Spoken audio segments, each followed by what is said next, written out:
रसूलों के अमाल और उसका 19 बाब जो 41 आयत पर मुश्तमिल है।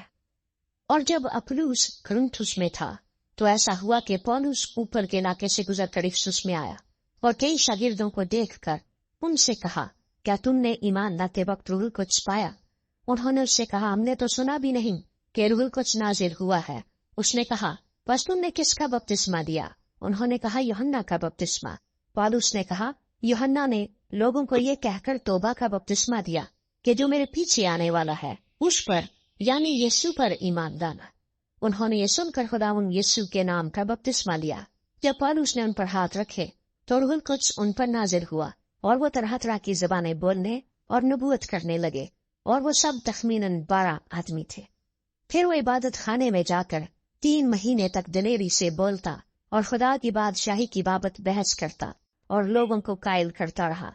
लेकिन जब बाज सख्त दिल और नाफरमान हो गए बल्कि लोगों के सामने इस तरीक को बुरा कहने लगे तो उसने उनसे किनारा करके शागिर्दों को अलग किया और हर रोज तुरुन्नुस के मदरसे में बहस किया करता था।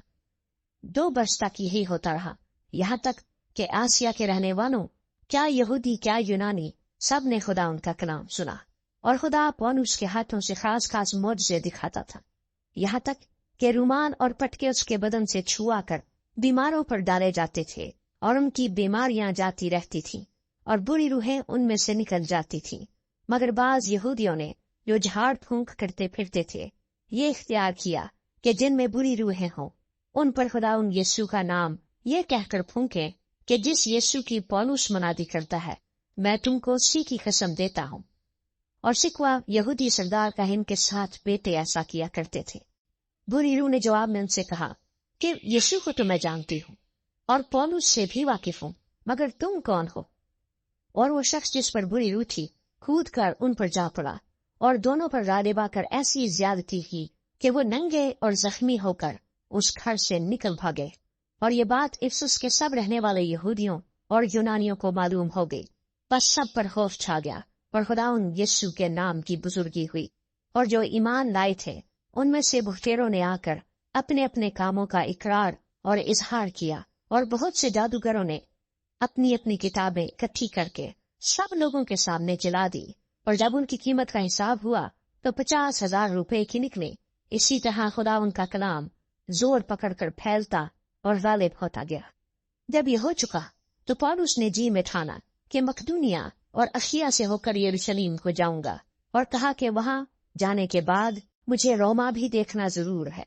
बस अपने खिदमत गुजारों में से 2 शख्स यानी तीमुथियुस और इरास्तुस को मकदूनिया में भेजकर आप कुछ अरसे आसिया में रहा।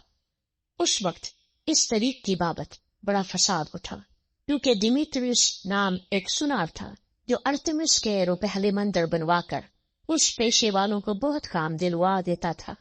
उसने उनको और उनके मुतालिक और पेशे वालों को जमा करके कहा, ऐ लोगों, तुम जानते हो कि हमारी आसूदगी इसी काम की बदौलत है और तुम देखते और सुनते हो कि सिर्फ इफिसुस ही में नहीं बल्कि तकरीबन तमाम आसिया में इस पौलुस ने बहुत से लोगों को ये कहकर कायल और गुमराह कर दिया है कि जो हाथ के बनाए हुए हैं वो खुदा नहीं है।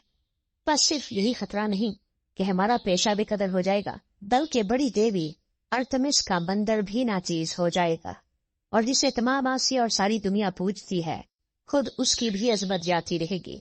वो ये सुनकर कहर से भर गए और चिल्ला चिल्ला कर कहने लगे कि इफिसियों की अर्तेमिस बड़ी है और तमाम शहर में हलचल पड़ गई।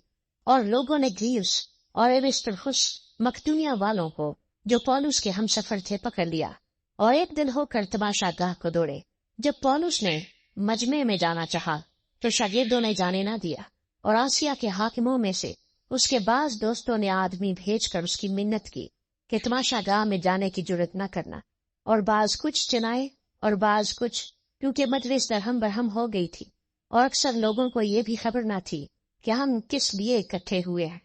फिर उन्होंने इस्कंदर को जिसे यहूदी पेश करते थे भीड़ में से निकाल कर आगे कर दिया और इस्कंदर ने हाथ से इशारा करके मजमे के सामने उज़र बयान करना चाहा। जब उन्हें मालूम हुआ कि ये यहूदी है तो सब हम आवाज होकर कोई 2 घंटे तक चिल्लाते रहे कि इफिसियों की अर्तेमिस बड़ी है। फिर शहर के मुहर्रिर ने लोगों को ठंडा करके कहा, اے افسیو، کون سا آدمی نہیں جانتا کہ افسیوں کا شہر بڑی دیوی ارتمس کے مندر اور اس مورت کا محافظ ہے جو زیوس کی طرف سے گری تھی۔ بس جب کوئی ان باتوں کے خلاف نہیں کہہ سکتا تو واجب ہے کہ تم اطمینان سے رہو اور بے سوچے کچھ نہ کرو، کیونکہ یہ لوگ جن کو تم یہاں لائے ہو نہ مندر کو لوٹنے والے ہیں نہ ہماری دیوی کی بدگوئی کرنے والے۔ بس اگر دمیتریوس اور اس کے ہم پیشہ کسی پر دعویٰ رکھتے ہوں تو عدالت کھلی ہے اور صوبے دار موجود ہیں، ایک دوسرے پر نالش کرے، اور اگر تم کسی اور امر کی تحقیقات چاہتے ہو تو باضابطہ مجلس میں فیصلہ ہوگا، کیونکہ آج کے بلوے کے سبب سے ہمیں اپنے اوپر نالش ہونے کا اندیشہ ہے، اس لیے کہ اس کی کوئی وجہ نہیں ہے، اور اس صورت میں ہم اس ہنگامے کی جواب دہی نہ کر سکیں گے۔ یہ کہہ کر اس نے مجلس کو برخاست کیا۔